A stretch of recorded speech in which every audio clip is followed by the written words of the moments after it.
రాధాకృష్ణ జన్మదినాన్ని పురస్కరించుకొని దీనికి దాదాపు ట్రస్మా జిల్లా ఆధ్వర్యంలో 320 మంది టీచర్లకు సన్మానం చేయడం జరిగింది. మరి ఈ సందర్భంగా ప్రమీల సత్పతి గారికి, అలాగే విద్యాశాఖ అధికారి గారికి, అలాగే ఎంఈఓ గారికి కృతజ్ఞతలు తెలియజేస్తూ, ముఖ్యంగా ట్రస్మా మిత్రులందరూ కూడా ఏకతాటిపైకి వచ్చి జిల్లాల నలుమూలల నుండి, అన్ని మండలాల నుండి రావడం జరిగింది. మరి ఈ సందర్భంగా సర్వేపల్లి రాధాకృష్ణన్ అంటే గురువులను పూజించడం అనేది చాలా విశేషం. వారు ప్రైవేట్ పాఠశాలలో దాదాపు గణనీయంగా, ప్రభుత్వ పాఠశాలలు మిన్నగా ఈరోజు 1,10,000 మంది విద్యార్థులు కరీంనగర్ జిల్లాలో చదువుతూ ఉన్నారు. మరి వీరందరికీ కూడా సన్మానం చేయాలి అంటే ప్రభుత్వం కొద్ది మందికి మాత్రమే చేసింది, కొన్ని పాఠశాలలకే. అందుకే ట్రస్మా జిల్లా సంఘం ఏదైతే ఉందో, రాష్ట్ర బాధ్యులు, జిల్లా బాధ్యులు అందరూ కూడా, మండల బాధ్యులు అందరూ కూడా ప్రతి పాఠశాల నుంచి ప్రైమరీకి, హై స్కూల్ ఇద్దరు టీచర్లను సన్మానం చేస్తూ ఉన్నారు.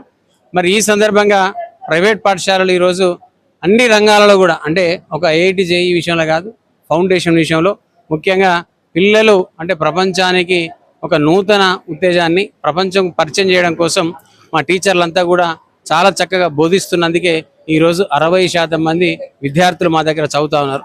అందుకే ఎంతో కొంత టీచర్లను కొంత సత్కారం చేయాలనే ముఖ్య ఉద్దేశంతోనే ఈరోజు చేయడం జరిగింది.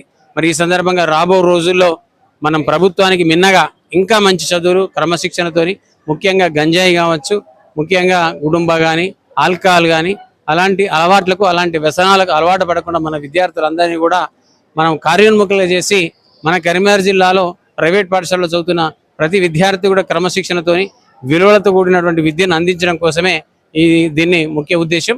మరి రాబో రోజుల్లో ప్రతి టీచర్ కూడా ట్రైనింగ్ ఇస్తానని కూడా కలెక్టర్ గారు